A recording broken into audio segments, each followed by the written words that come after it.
Now, the government has for another year failed to hit its target of creating 1 million jobs a year. The Economic Survey 2017, which shows the country's performance, that's the economic one, for 2016, shows a number of significant sectors having reduced growth, but the economy's overall growth was higher than what it recorded in 2015. Now, we look at some of the key figures in the report released by the Ministry of Devolution, like I said, which was compiled by the Kenya National Bureau of Statistics. Now, the first one you're going to be looking at is the overall growth, and GDP in 2015 was 5.7% and moved to 5.8%. Inflation has gone down on average to 6.3%. Exports have gone slightly down from 581 billion to 578.1 billion. Imports have moved 9.2% down from 1.58 trillion to 1.43 trillion, and the balance of trade has reduced from 996.5 billion to 853.7 billion. Now, that's the first one.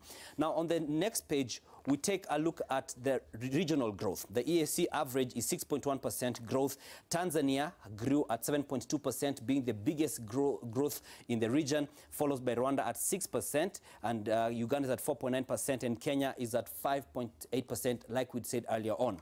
Now, moving on to the next slide, we have employment numbers. Now, the new jobs that have been created are 832,900, and this is comprised of formal sector, 85,600 jobs, and informal sector 747,300. This is about 91% of the new jobs created are in the informal sector, and this, like we said, is the point where we see the government has failed to hit its target yet again of 1 million jobs per year.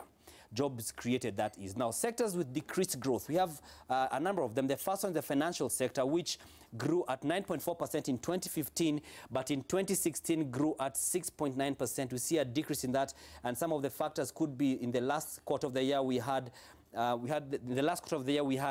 the interest rate capping bill coming into effect, which affected uptake of credit.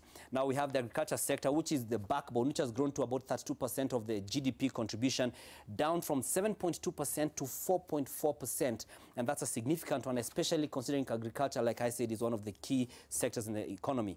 Now, manufacturing has gone down from 3.6% to 3.5%, which has also been coupled by less uptake of credit in that sector.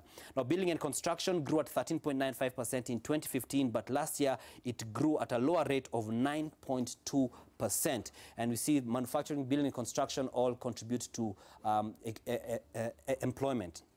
Now, the outlook that the government says for 2017, it says that domestic factors are going to influence the economy's growth in 2017 more than external ones. Now, these are things like drought and the likes. We have delayed and depressed long rains set to negatively impact growth. That is, if the situation remains as is, and if the credit slowdown continues as it is, that is less and less people taking up loans or having access to them. This will constrain growth of the economy. And then we see international oil prices which are projected to rise in 2017, are likely to suppress road transport growth. So we see a lot of things that may be working against us. Now, in terms of the earnings in wages, the public sector moved from 461.7 billion to 503.5 billion. Half a trillion shillings goes to salaries of public servants. That's basically what has risen to, and the president said that the figure he gave is that 2% of the Kenyans get 50% of the money we raise. Now, the private sector, in terms of earnings, has earned 1.14 trillion shillings in 2016, which is a 9.2% rise. And the average earnings in Kenya in 2016 is 5.9% up at 644,837.7. And those are the earnings in terms of the wages that we have. Now, sectors with increased growth. Remember, we did the one with the decreased growth. Now we see the ones with the increased growth.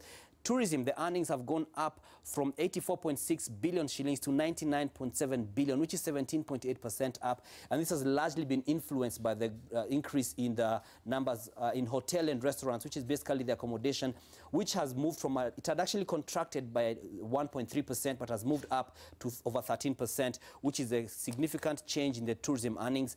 And then we have transport and storage, which is at 928.3 billion shillings, moving, that was in 2015, and has moved up 7.2%, 994.7 billion, and ICT 280 million in 2015 has moved up to 311.1 million. That's the output, which is a rise of 11.1%.